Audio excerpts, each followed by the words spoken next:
So guys, जैसा कि हमने पिछले एपिसोड में देखा कि थ्री हेडेड बिस्ट सभी तियाशन एकेडमी डिसेबल को अपने इल्यूजन में फंसाने लगा था। वो ऐसे शो कर रहा था जैसे नेदरवर्ल्ड एक जन्नत हो जहां सभी चीजें मौजूद है और वो सभी वहां आजादी से रह सकते हैं। पर शियाओ ने इस इल्यूजन को गॉडेस लियू वाइन से तोड़ दिया था, जिससे वो गार्डियन क्लैन के वंशज डूगू यून को वहां ले आया था। एल्डर उस पर एक सील से दबाव डालने लग गए थे और उन्होंने उसे वहां से भेज दिया था, पर डूगू यून वहीं रह गया था। वो अब अपने एंसेस्टर की मौत का बदला लेना चाहता है, जिसके लिए उसने कसम खाई कि वो उन कमीनों को ढूंढ निकालेगा जिसने उनके साथ धोखा किया था, और उसने अपनी भेड़ियों को भी खोल लिया था। उसे लग रहा था कि इस 9 हेवन एंड 10 रियल्म में उससे ज्यादा ताकतवर और कोई नहीं है, जिससे एल्डर ने उसे डिसिपल से लड़ने को कहा था। डूगू यून ने लड़ने के लिए जुआन कुन को चुना था। जुआन कुन कहता है कि तुम जैसे लोग जो नेदरवर्ल्ड के लोगों के साथ जाकर मिल जाते हैं, मैं उनसे आखिर कैसे डर सकता हूँ। तुम मुझे कम नहीं आंक सकते। और वो अपनी पावर को एक्टिवेट करके उस पर हमला करने लग जाता है, पर डूगू यून काफी फास्ट था और वो टेलीपोर्ट हो रहा होता है, जिससे जुआन कुन उस पर हमला नहीं कर पा रहा था। उनके बीच कॉम्बैट फाइट स्टार्ट हो जाती है। दोनों के हमले काफी तेज थे, पर डूगू यून उसे एक किक के साथ दूर फेंक देता है। जुआन कुन अब अपनी एंडलेस मीटियोर टेक्निक को एक्टिवेट कर लेता है। अनंत मीटियोरॉइड अब एक एक करके बाहर आने लगते हैं। डूगू यून उन मीटियोरॉइड से बचता हुआ लगातार आगे बढ़ रहा था। जुआन कुन के वो एकदम करीब पहुंच जाता है और जुआन कुन को संभलने का मौका नहीं मिलता और वो उसके दिल को पकड़ लेता है। जुआन कुन को तेज दर्द होने लगा। सभी काफी डर गए थे। बियान यू कहती है कि थोड़ा रहम दिखाओ, पर डूगू यून अपनी पावर से उसके ब्लड को चेक कर रहा था, क्योंकि वो गार्डियन क्लेन के हथियारों के ब्लड को पहचानता था, इसीलिए वो उसके ब्लड को टेस्ट कर रहा था। वो उसे दूर फेंक देता है और कहता है कि तुम उन दुश्मनों के वंशज नहीं हो, इसीलिए मैं तुम्हारी जान बख्श रहा हूँ। इस बेकार की दुनिया में सभी पेटिशनर की पावर काफी मामूली है और तुम सभी नेदरवर्ल्ड की रॉयल फैमिली के बिल्कुल भी करीब नहीं हो। शियाओ मुस्कुराता हुआ कहता है कि मैं तुमसे फाइट करना चाहता हूँ। कुछ ही पलों में उसने कुनफेंग टेक्निक को एक्टिवेट कर लिया और डूगू यून पर हमला कर देता है। डूगू यून उसके हमले से दूर हो जाता है, पर वो खुद को संभालते हुए उस कुनफेंग को नष्ट कर देता है। उसने अपनी 3 डिवाइन बॉडी को एक्टिवेट कर लिया था, जिसके फियर से 3 स्लेश से वो शियाओ पर हमला करता है। वो स्लेश किसी भी चीजों को नष्ट करने की काबिलियत रखते थे, इसीलिए इन्हें 3 स्प्लिट हेवन स्लेश के नाम से जाना जाता है, जो गार्डियन एंसेस्टर की धर्मा मैनिफेस्टेशन टेक्निक थी। शियाओ अपने डिवाइन प्रोटेक्शन को एक्टिवेट करके उसके हमले को रोक लेता है। ये देखकर डूगू यून कहता है, मानना पड़ेगा तुम बहुत स्ट्रॉन्ग हो, इन बेकार लोगों से बिल्कुल अलग। शियाओ अपनी पावर को एक्टिवेट करते हुए बोला, तुम भी इतने बुरे नहीं हो, तुम्हारी पावर भी कमाल की है, चलो अब थोड़ा अच्छे से लड़ते हैं। शियाओ ने heaven and earth universe method का इस्तेमाल किया, जिससे वो स्पेस में आ गए थे। यह थंडर एम्परर की टेक्निक थी। शियाओ थंडर को हाथ में उठाए अपने थंडर गॉड बॉडी को एक्टिवेट करके उस पर फियर्स हमला करता है। इस थंडर पावर में इतनी सारी एनर्जी समाई थी कि डूगू यून भी इससे बच नहीं पाता, पर उसकी बॉडी पर खास कुछ असर नहीं पड़ा।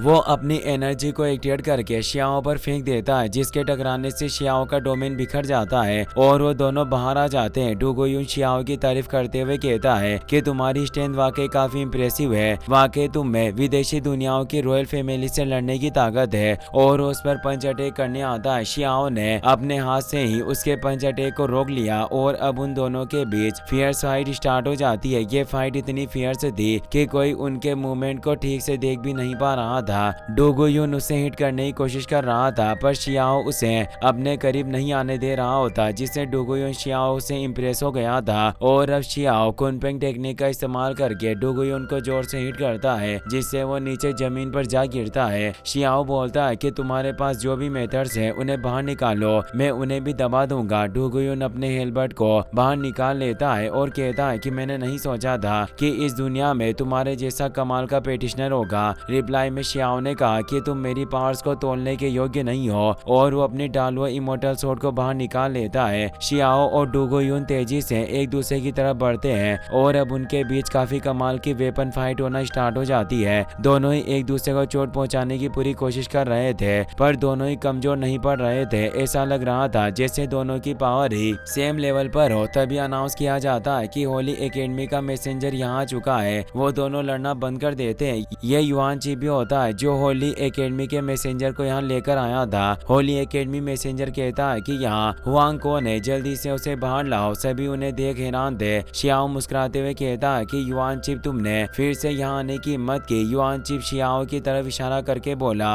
होली एकेडमी मैसेंजर, ये लड़का ही हुआंग है। और वो शियाओ से भी कहने लगा, होली एकेडमी मैसेंजर के साथ आज तुम मुझसे बच नहीं पाओगे। पर शियाओ लियू वाइन की मदद से उसे अपने पास लेकर उसे एक फेयर से पंच मारता है, जिससे वो दूर जाने लगता है। पर वो डुगुयुन को फुटबॉल खेलने की बोलता है, जिससे डुगुयुन किक मारता है। उसने कुछ ज्यादा ही तेज मार दिया था, जिससे वो आसमान में जाकर जमीन पर आ गया। वो मैसेंजर कहता है कि मैं होली एकेडमी का मैसेंजर हूँ, तुम मेरे सामने इतने असभ्य होने की कोशिश मत करो। तभी डुगुयुन उसे भी किक मारता है। शियाओ और डुगुयुन उसे एक फुटबॉल की तरह इस्तेमाल करके किक मारते रहते हैं, जिससे उस मैसेंजर की हालत एक कद्दू की तरह हो जाती है और उसे स्पेस में फेंक देते हैं। शियाओ युआन किप से कहता है कि तुम लिमिट से बाहर चले गए हो, क्या तुम अभी भी लड़ना चाहते हो? पर वो काफी डर गया था। डुगुयुन शियाओ से कहता है कि हमारी पावर सेम लेवल पर है, इसीलिए मुझे लगता है कि अगर हम 10,000 सालों तक भी युद्ध लड़ते रहे तो हम में से विजेता का फैसला नहीं होगा, इसीलिए मैं विदा ले रहा हूँ। और वो वहाँ से निकलने लगता है। शियाओ से कहता है कि तुम एकेडमी को छोड़कर नहीं जा सकते। तो वो कहता है कि मैं ताइचू एशियन माइंड के इनर लेयर में जाना चाहता हूँ, पर हम दोबारा जरूर मिलेंगे। और वो तेजी से उसके साथ निकल गया, पर तीनों एल्डर भी उसके पीछे जाते हैं और कहते हैं कि हम इन्हें संभाल लेंगे। वहीं अब हमें ताइचू एशियन माइंड का सीन दिखाया जाता है, जहाँ डुगुयुन पहुंच चुका था। पर एल्डर उसे बताते हैं कि ताइचू माइन काफी ज्यादा डेंजरस माइन है, जिससे आज तक शियाओ के अलावा और कोई बाहर निकल कर नहीं आ पाया था। इसीलिए एल्डर कहते हैं कि तुम्हारा अंदर जाना मुश्किल है। उस पर कई सारे हमले होने लगते हैं, पर वो ट्रेजर की मदद से उसे बचा लेते हैं और कहते हैं कि तुम सीधे यहाँ दौड़े चले आए, तुम्हारा यहाँ आने का कोई ना कोई उद्देश्य जरूर होगा। अगर तुम हमारी तियाशिन एकेडमी के साथ एक डील करने के लिए तैयार हो तो हम तुम्हें प्रोटेक्ट करेंगे और अंदर जाने में मदद करेंगे। वो मान गया था, जिससे एल्डर उसे अपने ट्रेजर के साथ ताइचू माइन के अंदर भेज देते हैं। डुगुयुन बताता है कि नेदरवर्ल्ड की रॉयल फैमिली ने उसे बताया था कि मेरे क्लैन के बारे में जो भी झूठी बातें और सच्चाई है वो सभी इसी जगह पर है, और उसकी ब्लड लाइन भी इस गुफा के डेप्थ में मौजूद मिस्टीरियस फोर्स के साथ रेजोनेट कर रही थी। पर नीचे गहराई में जाना इतना आसान नहीं था, नीचे से तेज एनर्जी आ रही थी। तभी ब्लैक ब्लड भी वहाँ फैलने लगता है। वो सोचता है कि नेदरवर्ल्ड की रॉयल फैमिली ने मुझसे झूठ नहीं कहा था कि यहाँ ब्लैक ब्लड मौजूद है, जबकि मेरे कबीले में से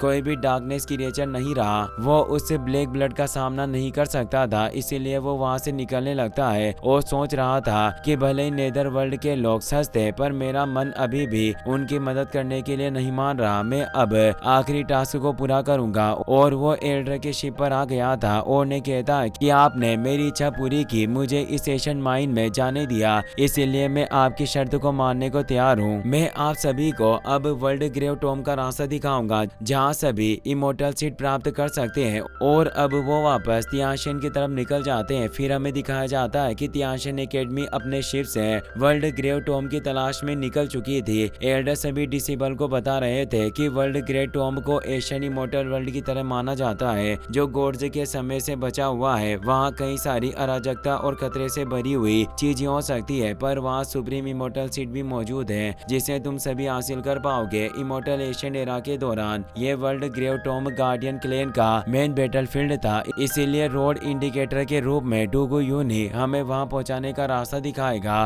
और इससे सभी डिसेबल की काफी ज्यादा मदद होगी। हो सकता है कि आप सभी सुप्रीम इमोर्टल सीड्स को प्राप्त करने में सक्षम हो सकते हैं। वो स्पेस में ट्रेवल करते हुए लगातार आगे बढ़ते जा रहे थे। डुगुयुन बताता है कि मेरे एंसेस्टर ने उस टॉम पर एक फॉर्मेशन को सेटअप किया हुआ था, ताकि अगर नेदरवर्ल्ड के लोग यहाँ आने की हिम्मत करें तो ट्रेप में फंस जाए। और अभी तक कई सारे लोग ट्रेप में फंसकर ज़ॉम्बी भी बन चुके होंगे, इसीलिए हमें इस रास्ते में उनका भी सामना करना पड़ सकता है। शियाओ डुगुयुन के पास जाता है और उसे कहता है कि तुम ताइचू एशियन माइन में गए थे, वहाँ आखिर क्या हुआ जो तुम इतनी जल्दी वापस लौट आए? क्या तुम्हारा वहाँ ब्लैक ब्लड से सामना हुआ और उसने तुम्हारी बॉडी में कहीं कुछ बुरा असर तो नहीं किया? डुगुयुन उसकी बातों को टालने के लिए कहता है कि तुम्हें इन बातों पर ध्यान देने के बजाय अपनी ऊर्जा को बचाए रखना चाहिए, क्योंकि इस वर्ल्ड टॉम के रास्ते में तुम्हें कई सारे खतरों का सामना करना पड़ सकता है। तभी वो फॉग के अंदर चले जाते हैं और उनके शिप पर एक बहुत बड़ा बैटल शिप आ जाता है। एल्डर सभी को आगाह कर देते हैं कि सभी लड़ाई के लिए तैयार हो जाएं। ये सभी मरे हुए एशियन टाइम के पावरफुल तलवार तलवारबाज है जिनके मरने के बाद इनका डिवाइन कॉन्शियसनेस ट्रांसफॉर्म्ड हो गया है और ये वॉर स्पिरिट ज़ॉम्बी की तरह बन चुके हैं जो डिवाइन पावर को भी अब अपना भोजन मानते हैं। यानी अब तुम लोग ही इनका भोजन हो